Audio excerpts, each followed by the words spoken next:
Merci, merci de l'accueil de Fashion Green Day et de la super organisation. Merci Majdou. On va parler matière, donc matière éco-conçue ou matière issue du recyclage. Et je voudrais un petit peu contextualiser. En fait, on se rend compte que des chiffonniers, il y en a toujours eu de tous les temps. Par contre, une production de masse, c'est une histoire récente. Et donc, on n'est pas vraiment préparé à cette histoire récente. Et finalement, le prêt-à-porter, c'est quoi? C'est 60 ans, 70 ans, de manière assez massive. Puis la grande distribution, puis les chaînes spécialisées. Ce qui fait qu'on s'est retrouvé avec une forme de surproduction. Et maintenant, on doit déjà penser autrement la production, mais aussi penser à travailler sur des matières moins impactantes sur l'environnement, notamment prendre des matières éco-sourcées ou travailler sur des thématiques de recyclage. Et aussi, on a des matières qui sont récentes aussi en termes environnemental. On venait de parler du plastique juste avant. C'est aussi des matières sur lesquelles il faudra un jour travailler en termes de recyclage. Voilà, donc rapidement, moi je me présente pour contextualiser. Donc je suis responsable je suis chargé de projet au sein du pôle de compétitivité textile, qui est un pôle dédié à l'innovation, et plus spécifiquement en charge des écomatériaux et du recyclage. Et en particulier, on est en tant que pôle, le chef de file sur un projet de structuration de la filière textile pour qu'elle intègre l'économie circulaire. Le projet a 2 ans déjà, et on a déjà eu des résultats au sein de la filière, parce que c'est territorialisé en Hauts-de-France et Flandre et Wallonie. Et nous avons déjà un premier résultat qui a été présenté à Tech Textile la semaine dernière, avec un fil qui intègre du polyester recyclé, du coton vierge. Et dans ce polyester recyclé, on voit, d'après l'illustration, que ça vient de vêtements de travail. Voilà, ça c'est pour ma présentation. Maintenant, je vais passer la parole à chacun d'entre vous. Donc, d'abord Pilar pour parler de pirates. Ensuite, il y aura Virginie pour Adapta. Maude qui va nous parler des actions d'éco-TLC, qui fera un peu le trait d'union entre des matières éco-sourcées et des matières recyclées. Et derrière, 2 expériences en filature pour utiliser des matières issues du recyclage, soit des TLC, soit des chutes de production. Voilà. Bon, Pilar, à toi. Bonjour, alors moi je suis Pilar de Pirate Smart Fabrics. On est une entreprise espagnole. C'est celui-là? Celui-là. Donc on est une entreprise espagnole basée à Madrid, mais on développe des tissus naturels bénéfiques pour la santé, pour le corps, en Italie. Donc ça reste européen. Et on fournit nos textiles, donc c'est de la maille de haute qualité à d'autres marques à travers des collaborations qui peuvent aller simplement de l'achat des textiles à co-création de Piratex pour une marque qui veut des propriétés spécifiques, donc toujours centré dans le bien-être et cette technologie naturelle qui nous protège donc de la pollution ou d'éléments externes agressifs pour notre bien-être.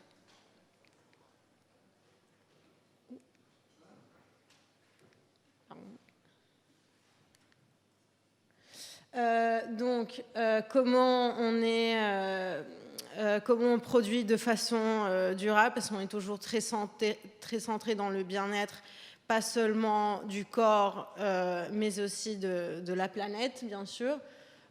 Donc, on utilise une innovation naturelle. On fait nos textiles à base de fibres qui viennent de plantes et qui ont des propriétés comme l'amélioration de la circulation sanguine, la relaxation musculaire. Et on s'assure qu'à travers toute la chaîne de production textile, ces propriétés restent là. On a bien sûr la traçabilité, donc on contrôle tout le procès dès la fibre jusqu'à le tissu, enfin la maille finale. Ça reste un procès européen, toutes nos fibres, enfin les filateurs sont en Europe, soit au Portugal, en Allemagne. Les tissus sont tous faits dans une usine en Italie. Nous, on est à Madrid.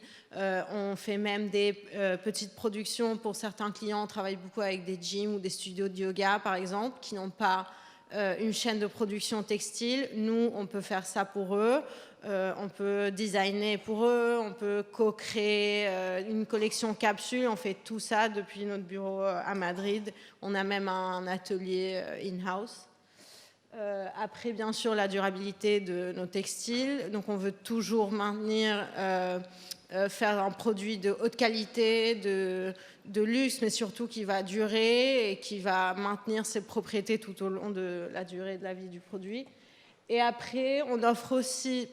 Donc, nos traitements ne sont pas chimiques et on offre même la possibilité de teindre les textiles avec des teintures naturelles qui viennent de plantes ou d'autres éléments dans la nature.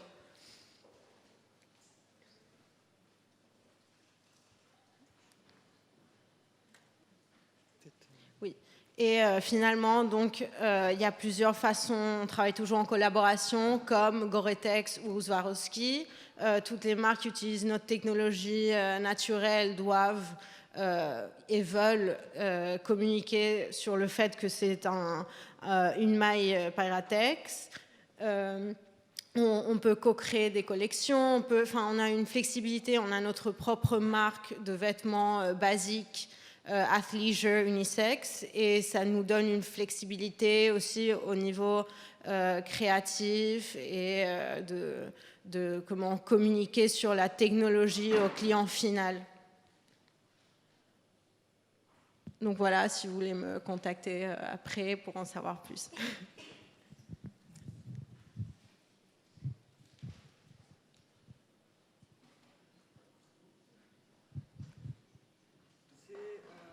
Non, c'est Adapta.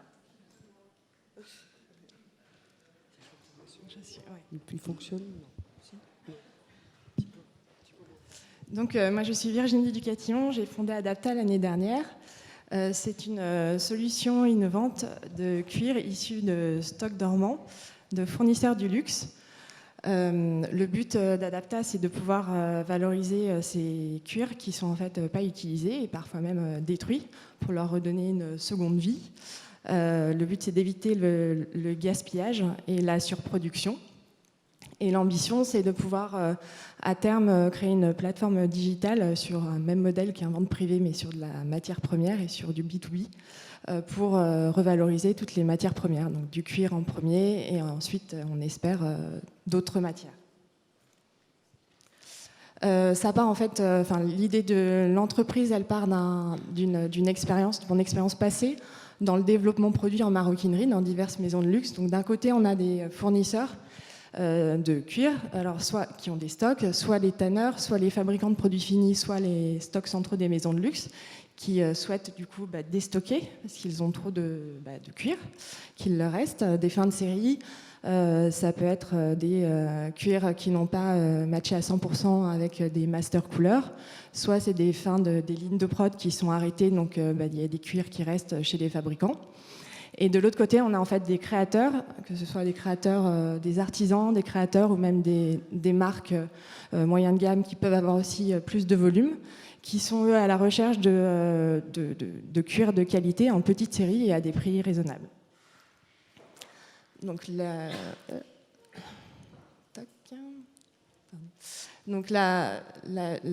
but d'Adapta, c'est de créer ce cercle vertueux entre d'un côté ces fournisseurs qui veulent déstocker, mais qui veulent quand même avoir une traçabilité sur où part leur cuir. C'est-à-dire que ça ne part pas en masse à l'autre bout de la planète pour de la contrefaçon, en respect avec leur politique RSE, de zéro waste et de zéro destruction à terme. De l'autre côté, ces fameux créateurs qui souhaitent avoir effectivement une démarche d'éco-conception, c'est-à-dire de pouvoir créer à partir de l'existant, d'une matière qui existe déjà et qui est déjà produite. Je dis souvent qu'une matière déjà produite sera toujours moins polluante qu'une matière à produire, qu'elle soit la moins polluante possible. Donc essayons d'abord d'utiliser ce qu'il y a pour éviter de reproduire derrière, surtout lorsque c'est de qualité. La base, les grandes valeurs, on va dire, de l'entreprise, c'est d'une part faire avec l'existant, de réconcilier en fait l'éco-responsabilité avec la désirabilité. C'est très important de pouvoir, en premier argument de vente, de pouvoir proposer un produit qui soit désirable, qui soit beau, et qu'ensuite, cerise sur le gâteau, on dit qu'effectivement c'est un produit qui soit éco-responsable. Donc ça, c'est primordial, je pense, pour l'avenir et le succès de tous ces produits éco-responsables. La mise en valeur aussi de la filière cuir et de ces bons acteurs, donc de mettre en lumière les bons acteurs et ne pas toujours taper sur effectivement les mauvais acteurs de cette filière, mais vraiment de mettre en avant les acteurs qui font des efforts, qui font des beaux produits, dans le respect des animaux, du traitement des animaux et de la réglementation REACH notamment, enfin toutes les réglementations qui sont en Europe. Et aussi la mise en valeur de la création française, en pouvant donner un accès à ces créateurs à des petites séries. Et enfin, faire de la niche la norme, c'est-à-dire de faire que finalement l'argument éco-responsable soit finalement ne soit plus un argument. Voilà. Je termine sur une petite citation. Mieux qu'hier, moins bien que demain, c'est la philosophie Kaizen sur laquelle se base Adapta. Et si vous souhaitez nous suivre sur les réseaux sociaux, les informations sont ici. Merci. Et puis tu peux préciser que tu as, pour ceux qui n'auraient pas vu, tu as un stand. Ah oui, j'ai aussi un stand. Vous pouvez venir me voir. Oui, pardon. Oui, vous pouvez venir me voir. Je vous expliquerai plus en détail. J'ai amené quelques cuirs. Et voilà. Donc, très bien. Je vous expliquerai encore plus en détail si vous le souhaitez. Donc une transition entre effectivement une proposition avec de la traçabilité ou des matières biosourcées, éco-sourcées, et puis une vision, une fois que le produit se termine sa vie, gérée par EcoTLC. Merci Maud. Merci Jeanne, et moi je me mets debout parce que je n'ai pas des yeux dans le dos, donc je ne vois pas mes slides à l'envers. Bonjour à tous, moi je suis Maude, j'ai rejoint EcoTLC il y a bientôt 2 ans pour prendre en charge l'économie circulaire et depuis quelques mois l'innovation. Donc je vais en quelques mots vous dire qui on est, mais peut-être que certains d'entre vous le savent déjà. Donc on est l'éco-organisme de la filière textile d'habillement, linge de maison et chaussures. On est agréé par 2 ministères d'agrément, le ministère de la Transition écologique et solidaire et le ministère de l'économie. Oui, ça passe pas. Hop. Hop. Voilà, super. On est une société privée à but non lucratif et l'objectif c'est d'aider tous les acteurs de l'écosystème à s'inscrire ensemble dans une démarche d'économie circulaire. Donc on est là pour fédérer tous les acteurs, donc les metteurs en marché, les marques, les collectivités territoriales, les opérateurs de collecte, de tri et de recyclage et les citoyens évidemment. Quelques chiffres clés. On met sur le marché en France plus de 2,5 milliards de pièces par an. C'est énorme, c'est plus de 9 kilos par an et par personne. Aujourd'hui, on n'en collecte qu'un tiers dans un des 43 000 points d'apport volontaires. Donc on a encore pas mal de chemin à faire. Donc il faut sensibiliser tous les citoyens, toutes les entreprises, tous les acteurs à mieux trier et mieux collecter les déchets. Qu'est-ce qu'on fait de ces produits une fois qu'ils arrivent dans un centre de tri ? Assez simplement, donc ils sont acheminés par des collecteurs qui vont massifier tous les points d'apport. Ça arrive dans un centre de tri, c'est trié dans un des 68 centres de tri agréés par EcoTLC.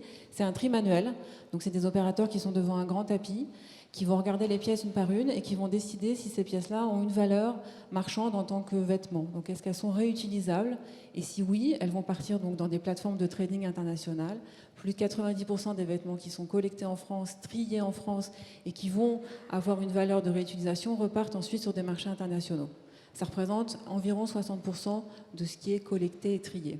Tout le reste, donc ce que vous voyez en dessous, ce sont ce qu'on appelle le recyclage ou la valorisation. Je voudrais qu'on fasse un focus aujourd'hui sur cette partie recyclage. 10% vont être découpés pour faire des chiffons et il y a 22%, un peu plus, qui vont être effilochés pour faire tout un tas de produits. On a fait une cartographie voilà, qui montre quelles sont les différentes solutions d'intégration de ces vêtements non réutilisables et à quoi ils peuvent servir, quelle peuvent être leur deuxième vie. Donc vous avez, donc là c'est tout petit, vous voyez rien, mais sur le site d'EcoTLC, il est en ligne, vous pouvez la télécharger, elle est en français, elle est en anglais. Donc vous avez à la fois sur la droite ce qu'on appelle les composites, donc c'est comment on peut intégrer la fibre textile dans des plastiques pour refaire plein de produits différents, dont notamment des raquettes de ping-pong avec Cornillo. C'est un projet qu'on a soutenu financièrement. Et puis en bas, là sur la gauche, tous les produits qu'on appelle non tissés, qui vont servir majoritairement dans l'isolation des bâtiments ou dans les différentes parties d'une voiture. Et là, malheureusement, on n'a pas d'échantillon, mais on avait un super produit, le Silencio, qui est un silencieux en fait, qui entoure les VMC, qui est fait à partir de non tissés textiles. Voilà. Alors, EcoTLC, voilà, qu'est-ce qu'on fait aujourd'hui pour l'innovation? Depuis 2010, on a créé un appel à projet R&D qui a lieu tous les ans, qui est ouvert du 1er septembre au 31 octobre et qui cherche à trouver des solutions pour mieux optimiser le recyclage des TLC. Depuis donc 10 ans, on a soutenu 44 projets. Il y a 4 catégories de projets. Les projets en éco-conception, on a soutenu Hector, j'ai des chaussures Hector au pied. C'est des chaussures éco-conçues qui sont faites à partir de PET recyclé et de caoutchouc recyclé également. On soutient également des projets en boucle ouverte, comment avec de la fibre textile refaire autre chose dans d'autres secteurs. Donc là on a soutenu plein de projets, on en parlera peut-être tout à l'heure. Les projets en boucle fermée, donc comment refaire du fil ou de la fibre à partir de TLC pour refaire en boucle fermée des produits TLC. Et également tous les projets qui vont nous permettre de mieux appréhender et de mieux comprendre les technologies de tri et de séparation de la matière. Et pour finir, j'ai un dernier slide, je crois. Voilà, les enjeux. On a pas mal d'enjeux majeurs dans cette filière, mais les enjeux principaux, c'est aujourd'hui, il faut qu'on arrive à mieux caractériser la matière. Quand elle arrive dans un centre de tri, on ne sait plus très bien, ce t-shirt, est-ce qu'il est composé en coton? Est-ce que c'est un mélange de matière? Ce jean, qu'est-ce qu'il y a dedans? Parce qu'en fait, la composition du vêtement va nous permettre de lui donner une deuxième vie adaptée. Donc aujourd'hui, on n'a pas de solution automatisée pour reconnaître cette matière. Et puis on n'a pas de solution encore, mais bientôt grâce au CETI, de solution automatisée pour délisser. Délisser, ça veut dire enlever les points durs, enlever les boutons, enlever les zips, enlever les doublures, les surpiqûres qui vont ensuite être difficiles dans la chaîne de recyclage. Donc ça, c'est notre premier défi, préparer la matière. Deuxième défi, c'est comment est-ce qu'on la transforme, comment est-ce qu'on retrouve la fibre si on veut faire du fil à nouveau pour faire de la boucle fermée, ou comment on retrouve les composants du polyester pour refaire ensuite d'autres produits. Et dernier point, je voulais faire un petit focus sur l'éco-conception, c'est essentiel. Ici, il y a plusieurs marques qui sont représentées. Plus vous allez éco-concevoir vos produits, plus ça va être facile pour nous de les recycler. Donc ça, c'est essentiel. Et on s'appuie sur 2 leviers importants.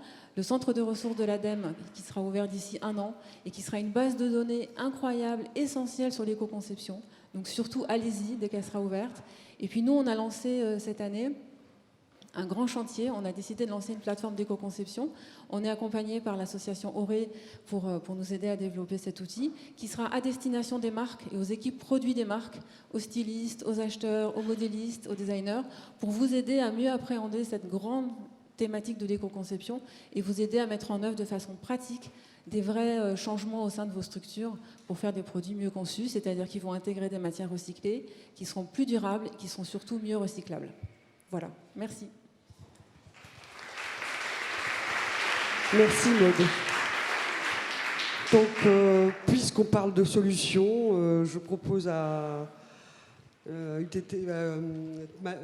Michael de venir témoigner effectivement de son expérience avec le ton. On va mieux là? Non, après j'en ai pas. Ouais, là. On va faire ça.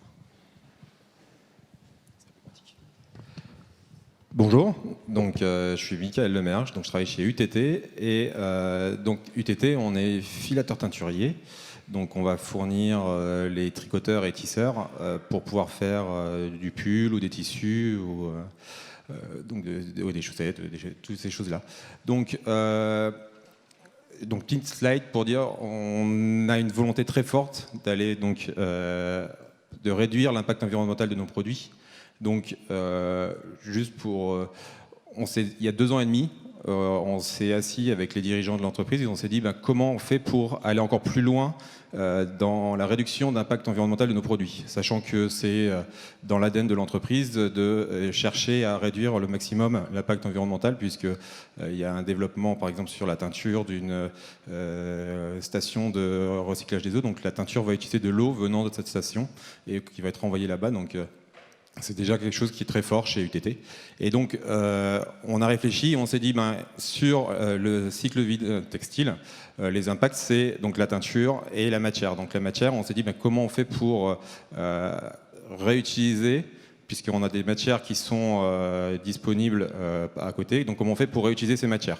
Donc on a travaillé avec, on allait voir différents partenaires et on a travaillé avec eux pour voir qu'est-ce qu'on pourrait faire pour réutiliser les matières recyclées dans les fils qu'on va pour pouvoir proposer.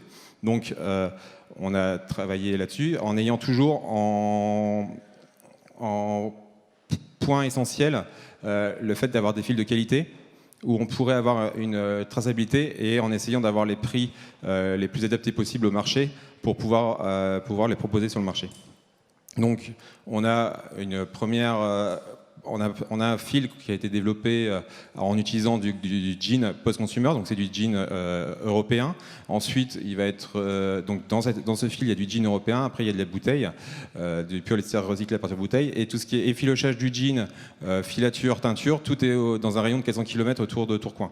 Donc, c'est un produit qu'on va pouvoir proposer pour pouvoir faire des pulls ou des tissus, et on va teindre ce fil ensuite pour pouvoir proposer de la création à partir de ce produit, pour que derrière on puisse en refaire un produit qui soit qu'on puisse faire la création qu'on veuille avec des quantités où nos bacs de teinture nous permettent de faire des quantités de 100 kg à 800 kg. Donc on peut proposer des coloris qui vont être proposés avec des délais courts pour pouvoir ensuite les mettre sur le marché et faire de la création avec les produits recyclés. Donc c'est quelque chose qui est très important pour nous. Et donc dans ces produits, et en plus on est en train de travailler, donc là tout à l'heure Maud en parlait, sur des projets collaboratifs pour avancer. Et donc là on est sur le jean, mais comment on fait demain? Est-ce qu'on peut recycler de la laine? Est-ce qu'on peut recycler de l'acrylique? Est-ce qu'on peut recycler... Donc on est en train de travailler là-dessus avec l'IFTH et le Relais pour voir qu'est-ce qu'on peut faire demain sur ces marchés et intégrer le maximum de matières recyclées dans nos produits. Donc c'est quelque chose sur lequel on croit, et on croit aussi que pour arriver à ce challenge, ça sera ensemble avec tous les metteurs en marché, avec les fabricants, qu'on arrivera à faire ce pas pour industrialiser et pour pouvoir avoir des prix de plus en plus compétitifs sur ces produits avec des matières recyclées. Donc si vous voulez en discuter, voilà, on peut parler de... Voilà. Merci Michael. Donc il a déjà répondu en partie à une question que je vais poser tout à l'heure sur le modèle environnemental et économique. Bon, alors Thierry, tu nous présentes ton expérience Oui. sur l'éco-conception de fils. Donc Thierry Leblanc, je suis ingénieur R&D dans le domaine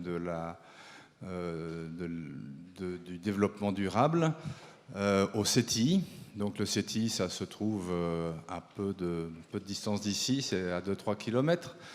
On est un centre technique, un centre de recherche et d'innovation avec dans notre ADN le prototypage. C'est-à-dire qu'on a un parc machine qui nous permet de produire pas mal de produits textiles qui vont des fils, des tissus, des non-tissés, etc. On a trois axes stratégiques. Le premier, c'est des matériaux innovants, notamment dans les thermoplastiques. Le deuxième, c'est le digital dans l'industrie textile. Et le troisième, c'est justement le développement durable.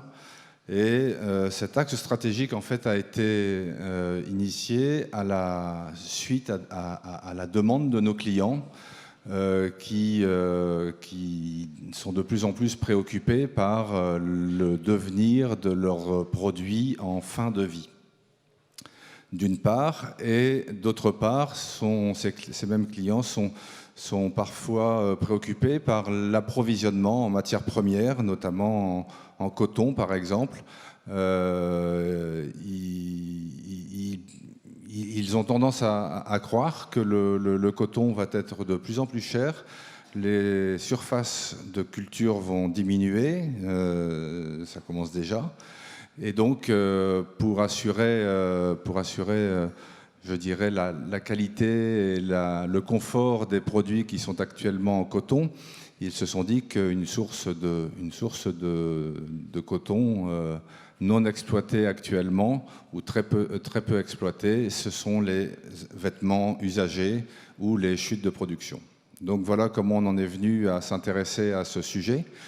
On est actuellement, on travaille sur ce sujet de deux façons. D'une part, par des projets collaboratifs. L'un qui s'appelle Rewind et qui est financé par l'ADEME. Des projets comme Délice, financé par EcoTLC. Et puis un projet européen sur le recyclage de l'acrylique. Et parallèlement à cela, on travaille déjà avec des entreprises sur la base de contrats privés pour trouver des nouveaux produits à base de fibres recyclées. Donc on a fait un investissement important qui est en train d'être, je dirais, monté et démarré sur une plateforme de recyclage qui comprendra donc une plateforme pilote, mais avec des machines pratiquement industrielles, qui comprendra à la fois les filochages, la préparation à la filature et la filature en open-end. Ce qu'on veut, c'est... alors on a aussi la possibilité d'utiliser les fibres effilochées en non tissé, mais ce qu'on veut, c'est redonner de la valeur ajoutée aux fibres et aux fibres recyclées et aux fils qu'on pourra faire ensuite pour comment dire, pérenniser cette filière. Et c'est la raison pour laquelle on a investi dans une filature open-end. On a, pour être tout à fait franc, on a deux sujets de préoccupation dont a déjà parlé Maude, qui sont le tri. Aujourd'hui, on reçoit des habits dont on ne connaît pas la composition, sans étiquette, multicouches, etc. Nous, pour l'instant, on veut travailler sur le coton, donc on est obligé de faire un tri assez sélectif. Alors, il commence à y avoir des solutions industrielles proposées par certains industriels, pas en France, mais en Hollande et en Belgique et en Allemagne. Et puis l'autre sujet de préoccupation, c'est le délissage, donc le démantèlement, notamment le retrait des coutures. Parce que de plus en plus de produits affichés 100% coton, enfin de plus en plus, très souvent les produits affichés 100% coton ont des coutures en polyester. Alors j'en profite pour faire un trait d'union avec Jeanne qui parlait d'éco-conception et avec Maude qui parlait d'éco-conception. Si vous faites des produits en coton, mettez des fils en coton. Ça aidera énormément au recyclage parce que le peu de fils qu'on a dans un t-shirt par exemple en coton, ça ne représente rien, mais ça pollue complètement un lot. Donc voilà, c'est des défis auxquels on est soumis. On travaille dessus avec, par exemple, une école qui s'appelle l'ICAM à Lille. Et on a comme partenaire TDV, donc Textile du Vendômois à Laval. On a Decathlon et on a La Roche, qui est un constructeur de machines d'effilochage. Voilà. Merci Thierry. Et c'est bien, les deux derniers ont mis l'entrée en matière, mais effectivement, l'éco-conception, c'est des matières qui ont peu d'impact sur les ressources, des matières qui sont faciles à démanteler. Après, je prends qu'une partie du sujet parce que sinon je vais me faire recevoir des foudres, mais je prends ces deux parties-là parce qu'on est sur le sujet matière. Simplement, d'abord, ça a été quoi la stratégie, le choix d'une matière plutôt qu'une autre dans le cas de Pirates et quels ont été les leviers pour choisir une direction en particulier, comment vous y êtes pris, et aussi comment vous introduisez cette pédagogie auprès de vos interlocuteurs, que ce soit clients ou partenaires ou amont de la filière. Et puis, bon, je vais faire une grosse question d'un coup, promis. Et c'était quoi les freins? C'est environnemental, c'est économique, c'est sociétal. Enfin, il y a des choix qui ont été faits sur vos différentes décisions stratégiques pour développer l'éco-conception. Je vous laisse développer. Oui. Ça marche? Oui. Il marche? Oui. Bon, alors chez Pirates, donc l'idée au début était que les vêtements n'avaient pas évolué avec le temps. Donc maintenant, il y a beaucoup plus d'éléments qui nous entourent, qui peuvent nous faire du mal à la peau, bon, entre la pollution, mais d'autres choses qui n'étaient pas là quand les vêtements étaient inventés comme concept pour nous protéger. Et donc, l'idée était de chercher une technologie qui permettrait cette évolution du vêtement à travers des éléments naturels et en utilisant la végétation, mais aussi en prenant soin de l'environnement. Donc, par exemple, on a des textiles qui sont 100% biodégradables, par exemple, ou un autre qui est fait avec des bouteilles recyclées. Donc voilà, ça c'était l'idée au début, créer un produit qui prend soin de nous, bénéfique pour notre corps, qui nous apporte quelque chose au-delà de nous protéger des éléments qui nous entourent, mais toujours avec cette idée de durabilité donc, qui était essentielle. Ce n'était même pas une question d'innover sans penser à l'environnement. Donc, c'est pas que c'est arrivé après, c'était en même temps. Donc, chercher une technologie naturelle, mais qui prendrait soin de la planète aussi en même temps. Merci. D'autres qui veulent s'exprimer sur le sujet?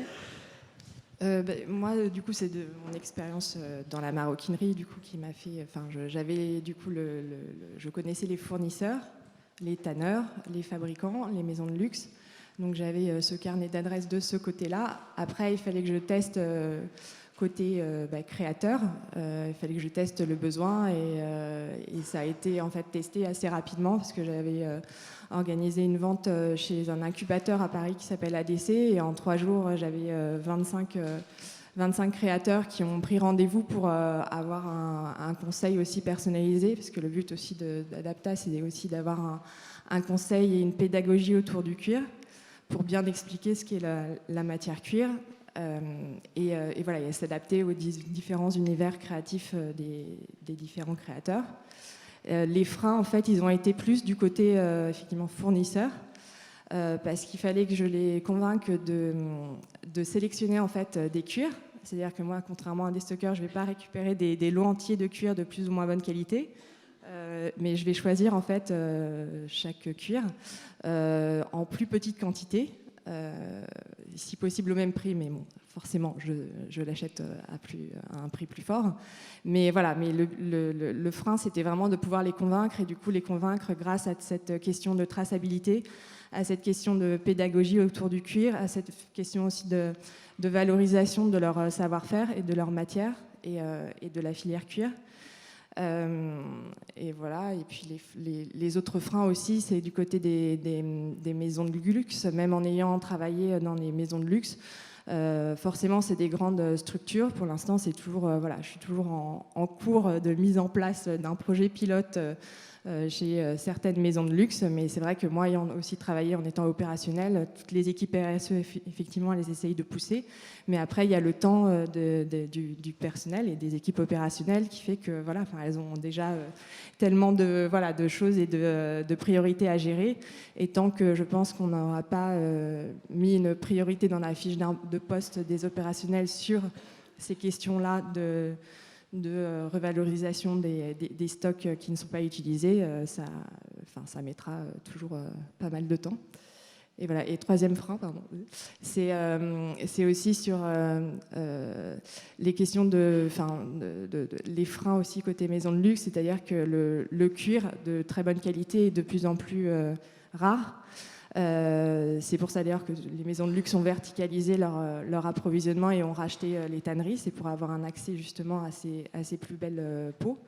Et du coup, forcément, après, ils ont du mal à lâcher du coup ces matières qui sont des matières d'exception, et elles les gardent en pensant qu'elles vont pouvoir les réutiliser, mais finalement, avec effectivement les rythmes des collections et les différents desiderata des directions artistiques, et ben, finalement, ils ne les utilisent pas. Donc voilà, ça tourne un peu en rond.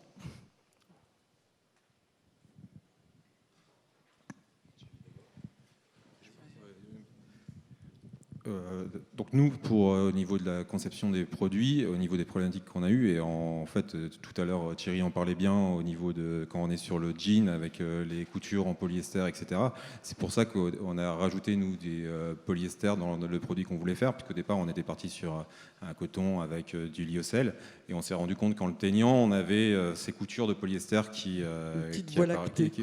c'est ça exactement. Donc on s'est dit on va rajouter du polyester qui donnera en plus de la solidité au produit, et on s'est dit en mettant du polyester, on va mettre du polyester recyclé à partir de bouteilles pour être sur un produit avec des matières recyclées. Et en même temps, quand on a pensé polyester, on s'est dit aussi il y a beaucoup d'études qui se font pour la vie d'après, c'est-à-dire qu'il y a des études qui se font beaucoup sur comment on va séparer le polyester du coton dans le futur, et donc on s'est dit il y aura des études qui aboutiront et on pourra demain, sur une autre vie, en plus, refaire de la matière à partir de ces matières-là. Donc on a pensé aussi derrière à se dire comment on pourra réutiliser notre fil dans un deuxième temps. Donc voilà. Après, au niveau frein, il y a aussi les questions économiques derrière. Donc on est en train de travailler là-dessus et à voir comment on peut faire pour avoir des prix qui seront encore plus proches du marché, puisque il y a des prix supérieurs à ce qui est demandé sur le marché. Donc on est en train de travailler là-dessus. Et ce que je disais tout à l'heure, c'est vraiment qu'en travaillant ensemble, on arrivera à déverrouiller ces freins et à faire qu'on proposera de plus en plus de produits avec des matières issues du recyclage dans les collections, en travaillant ensemble avec les différents acteurs. Alors pour répondre à la question de Jeanne sur le choix des matières et le choix de ce qu'on voulait travailler, donc nous, le choix s'est porté sur le coton pour les raisons que j'expliquais tout à l'heure, raréfaction des terres agricoles et puis culture tout à fait anti-écologique à grande échelle. Mais il ne faut pas se voiler la face. On peut se donner bonne conscience en disant on va mettre du recyclé. La clé du problème, elle est financière. C'est-à-dire qu'il faut créer une filière qui permette de faire des produits à coût inférieur ou égal à ceux qui existent aujourd'hui. Il n'y aura pas, de la part des études de consommateurs, il n'y aura pas d'acceptation par le consommateur d'un surcoût lié à l'utilisation de fibres recyclées. Au contraire, actuellement, il y a encore un préjugé qui n'est pas tout à fait infondé sur le fait que la fibre recyclée, parce qu'elle est plus courte, parce qu'elle est plus, je parle du coton, parce qu'elle est écourtée pendant les différents processus, la fibre recyclée donne un fil d'un peu moins bonne qualité. Mais il faut donc travailler sur toute la filière, et c'est ce qui fait l'intérêt de projets collaboratifs où on peut rassembler autour du problème toute la filière, du collecteur jusqu'au distributeur. Et c'est sur toute cette filière qu'il faut travailler. Je voudrais prendre pour exemple le choix qu'on a fait dans le projet Rewind, on a à mélanger des balles de coton, en l'occurrence, provenant de fibres recyclées de différentes couleurs. Au départ, on pensait qu'il fallait reteindre. Et en fait, reteindre ces produits, c'est un coût non négligeable, parce que ça a le coût de la teinture. Ensuite, c'est surteindre. Donc, on va tomber tout de suite dans des coloris assez foncés.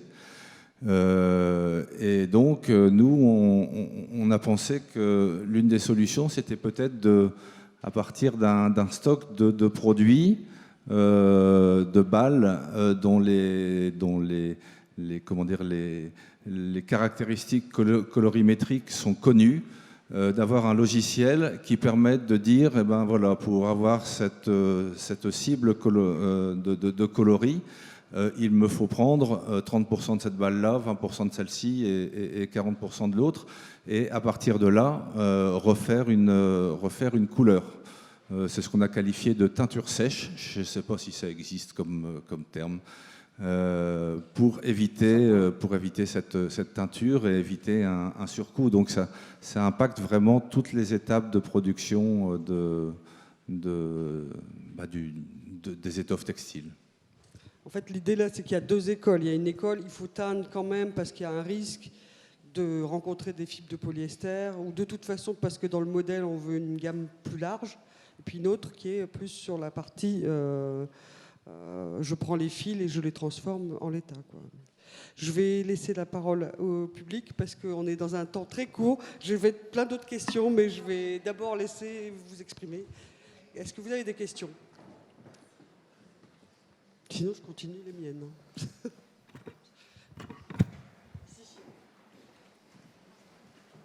Bonjour, question. Est-ce qu'on peut recycler du polyester déjà recyclé ? Est-ce que ça se recycle et comment, en France ou pas ? Dans l'étude moi je peux répondre pour le projet Retex, parce que ce projet fait une étude d'une chaîne de valeur du polyester. Il se trouve que le RPET qu'on rencontre dans les polaires, c'est du PET bouteille.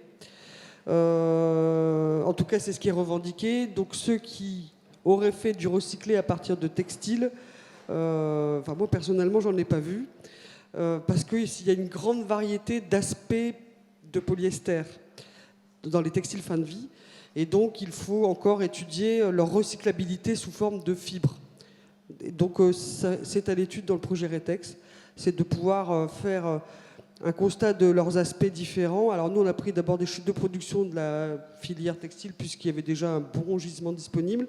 Vous avez de la fibre, vous avez du fil, vous avez du tissu, vous avez du filament, vous avez du filet de fibre, vous avez du texturé. Résultat, vous avez des matières qui ont des aspects tellement différents que on s'est orienté vers un recyclage par voie de plasturgie, c'est-à-dire de broyer et refondre les matières et regarder si elles sont filables, parce qu'après il y a l'indice de viscosité qui doit jouer. Mais pour l'instant, je pense que c'est toujours à l'étude ce genre de choses, ou échelle laboratoire. Oui, je vais juste apporter un complément. En fait, quand on parle de recyclage, il faut différencier le recyclage mécanique, chimique, notamment, qui sont les deux grandes familles enzymatiques. Il y a plusieurs projets au niveau international qui envisagent la piste chimique, notamment un gros acteur japonais qui s'appelle G-Plan, qui projette d'installer une unité en France de recyclage chimique de PET bouteilles et de polyester textile, et qui, d'après leurs premiers tests au Japon, confirme qu'on peut recycler à l'infini le polyester. La seule complexité, c'est qu'il faut, quand on revient au monomère et qu'on veut repolymériser le monomère pour refaire un polyester, il faut vérifier qu'il n'a pas été dégradé, que l'utilisation au quotidien d'un vêtement qui va être exposé au soleil, à la pluie, à la chaleur, ne va pas avoir dégradé cette chaîne, et que du coup, quand il faudra le repolymériser, il faudra peut-être mettre des additifs ou des adjuvants, comme parlait, je sais plus, notre intervenant précédent. Donc c'est possible, mais il y aura probablement des limites, et il faudra vérifier qu'à chaque passage, on a les mêmes caractéristiques. Après, pour le recyclage mécanique, il y a plusieurs projets en cours, notamment un projet soutenu par EcoTLC, qui est le recyclage de cette fameuse chaussure, puisqu'en fait, le dessus, c'est du polyester qui est donc filé, et on est en train d'essayer de voir comment cette tige pourrait être recyclée à l'infini, et probablement, c'est pareil, il faudra rajouter du polyester vierge, du PET vierge, pour arriver à une fibre suffisamment solide. Puis là, on parle des textiles fin de vie, parce que c'est vrai que si on parle de chute de production, je sais que toi, tu veux chercher à diversifier les matières que tu pourrais avoir dans ton portefeuille matière. C'est ça. Je sais pas si tu as quelque chose à... Non. D'autres questions? Là-haut.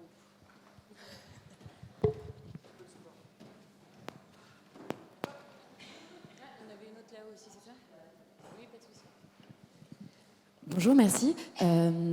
Moi, j'ai une marque de foulard anti-pollution. C'est un gros casse-tête pour nous, le sourcing, parce qu'au début, on utilisait du coton bio. On nous a dit que c'était un peu un faux ami du fait que le coton bio utilise beaucoup d'eau.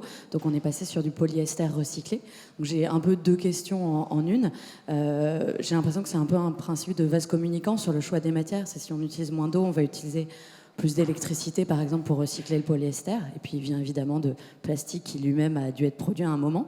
Donc, est-ce qu'il y a, peut-être pas une matière miracle, mais quelle est la matière qui, selon vous, a le moins d'impact, si on devait en choisir une? Et deuxièmement, plus technique, peut-on recycler, un peu sur le même, une matière qui a un mélange de polyester recyclé et d'autres polymères?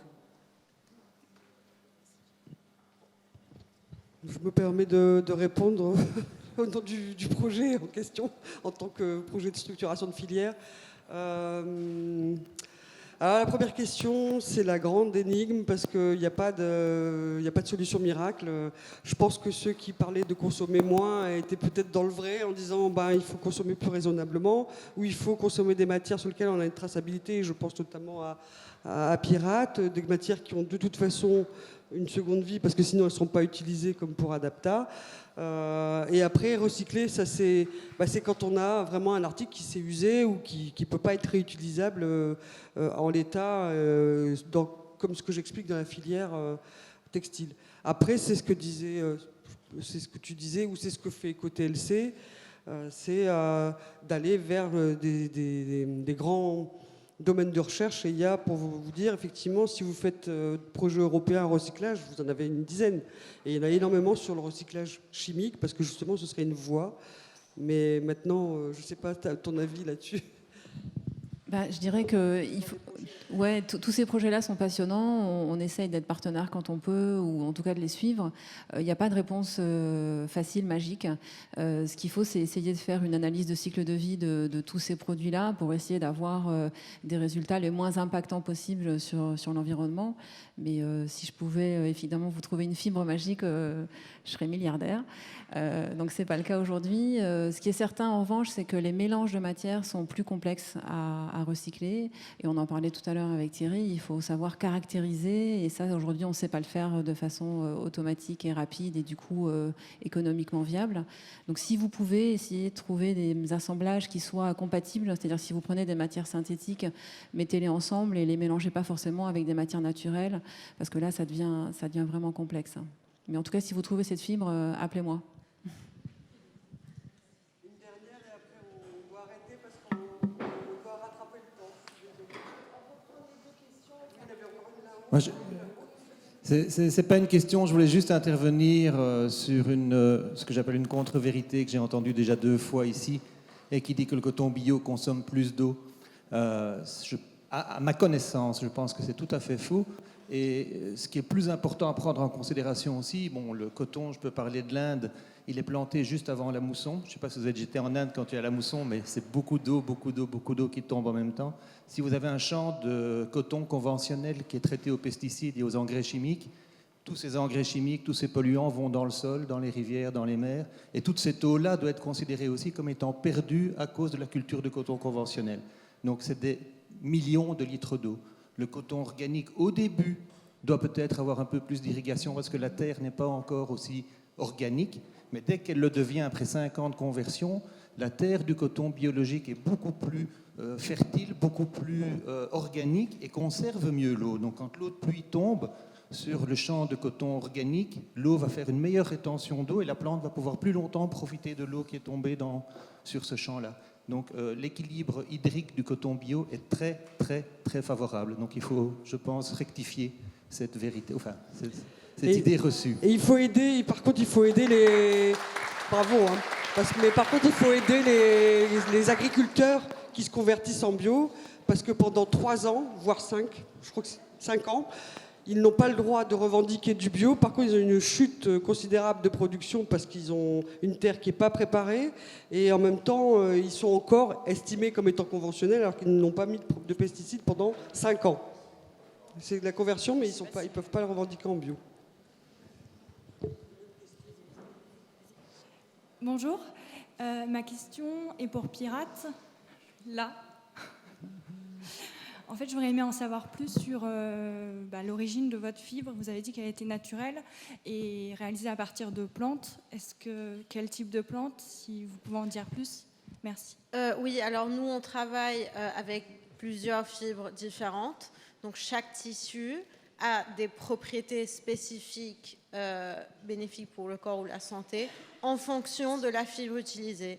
Donc, ces fibres-là viennent de plantes différentes, d'algues marines, par exemple, ou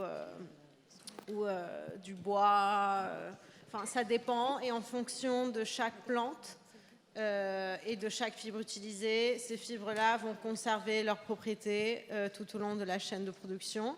Et ces fibres-là, on les obtient en Europe, mais aussi, par exemple, on travaille avec du bambou qui vient de Chine.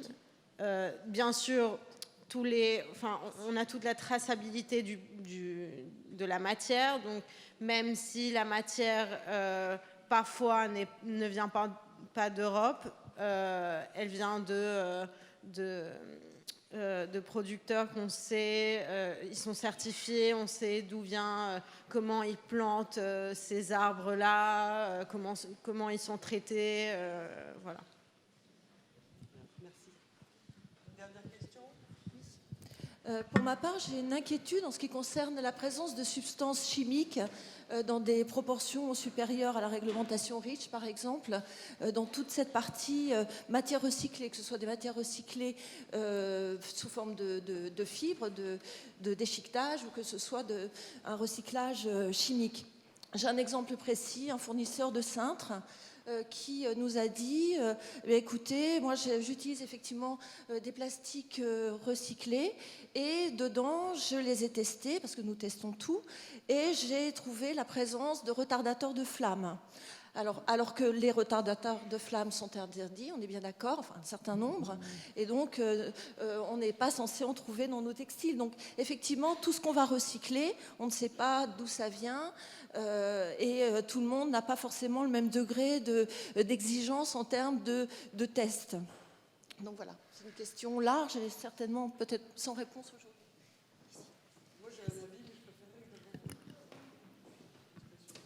Alors, par rapport à ces produits-là, donc c'est pour ça qu'on est sur aussi, parce que là, si on parle de retardateur de flamme sur cet exemple-là, nous, on est sur du post-consumer de tout le monde, c'est-à-dire que c'est pas des vêtements professionnels ou des choses comme ça. Donc déjà, au niveau de ces aspects-là, c'est une première réponse. Après, nous, on va tester avec la teinture, etc. On va tester aussi pour les labels Ocotex, etc., les matières, pour voir s'il n'y a pas cette problématique sur la dangerosité des produits qu'il y a sur le produit pour qu'il soit vendu. Donc avec le label Ocotex, on arrive à voir ce type de produit et on est labellisé sur le Ocotex là-dessus. Au niveau de la teinture, on est labellisé Ocotex. Après, on a des solutions intermédiaires qui sont de proposer des textiles qui sont de toute façon traités, mais à usage caché. Bon, on sait tous que l'utilisation des textiles fin de vie va dans des applications type non tissées, des non tissés qui peuvent être entre guillemets recouvert, donc ça peut avoir quelque chose, effectivement, c'est pas la meilleure solution, mais c'est une solution pour des textiles qui sont potentiellement contaminés. Mais c'est vrai qu'il y a eu des études, une couverture qui était faite pour la Croix-Rouge, qui avait été testée dans le cadre d'un projet avec Santexbel, et malheureusement l'étude était sans appel. Il y avait effectivement des contaminants, autres d'ailleurs, pas seulement du retardateur du FR, quoi. Voilà. Donc après, sur les chutes de production, on a moins de soucis. Et puis c'est sur le cuir. Bon, je vais clore parce que je pense qu'on a dit pas mal de choses. Et si vous avez d'autres questions, n'hésitez pas.